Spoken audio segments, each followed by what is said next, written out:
many people have been pondering the question if college athletes should be paid or should not be paid.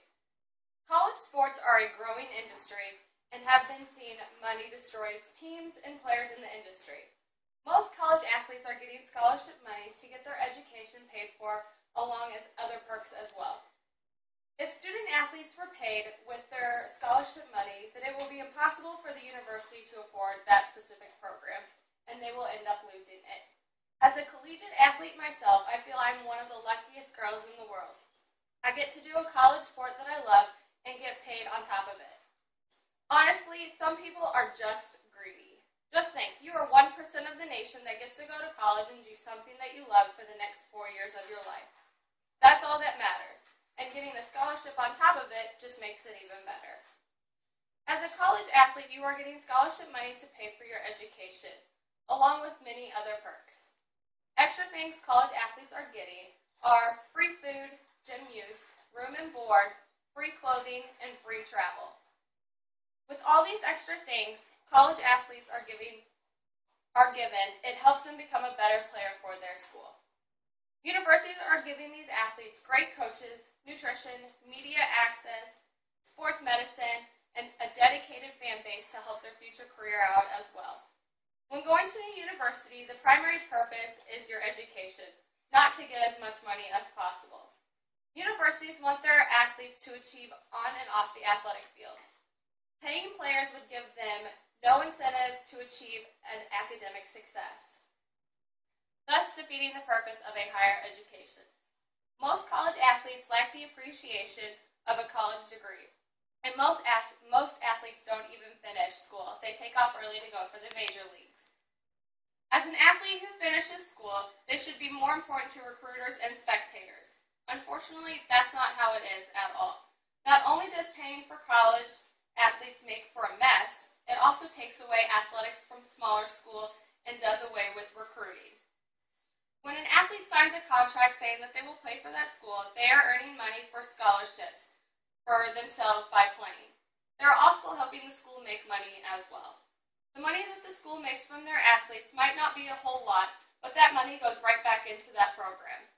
So if a colleges start to pay for an athlete, this would result in one dominant conference for each sport the school provides. This would make for a handful of dominant teams, while the other teams would suffer badly.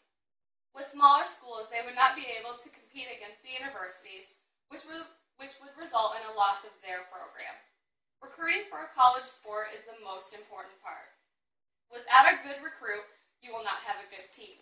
If the program isn't allowing the recruiter to spend much money on getting the athletes that they need for their school, the recruiter will have a bad season. So what would actually happen if colleges started paying their players? How would they decide what players get paid and what sports to give more money to? If colleges started to pay their athletes, many people would agree that they would need to increase the sport intensity. If it were to happen, more athletes would get hurt and they would lose their rivals and fewer teams to play against. Secondly, how would you base your payments off of the athletes? Would it be their performance? What if the player got hurt, or they didn't even compete at all and were a bench warmer? If we started paying athletics, Division II sports will lose most of their programs. If not, they'll lose all of them. The school would end up losing so much money to the department, and the recruiters and people will have to pay it out of their own money pockets. Only a limited number of departments will be able to pay. Take Duke, Alabama, and Michigan, for example. They make $1 million a year in sports revenue, but they also have to support other non-making money sports. For the vast majority of universities, athletics are a money loser. Universities are taking big losses to provide an athlete a place to compete and get a degree as well. The problem is that some collegiate athletes have shifted their thinking and feel that playing the sport is a right and not a privilege. Paying college athletes would start many debates. Some of these debates being taking away smaller school programs, scholarship money, and deciding which and how much college athletes get paid. With everything I stated, I believe college athletes should not be paid. As a college athlete myself, I have been given the gift of God to have half of my schooling paid for to do a sport that I love. That to me is enough, because I am paid to do a sport that I enjoy, and the scholarship money is paid for me to go to school. As a student who pays for some of my college education, this scholarship is saving me from going into debt when I come out of school. There is no doubt that collegiate athletes are a huge time commitment, and there's many challenges for athletes compared to non-athletes. But in the end, college athletes should not be paid.